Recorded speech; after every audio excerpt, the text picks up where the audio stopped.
Hey guys, so I got some more stuff done to the Jeep. Just thought I'd give you guys an update on the build.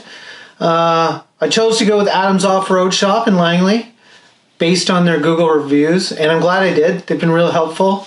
I'll put their link in the description below so you can check them out if you want.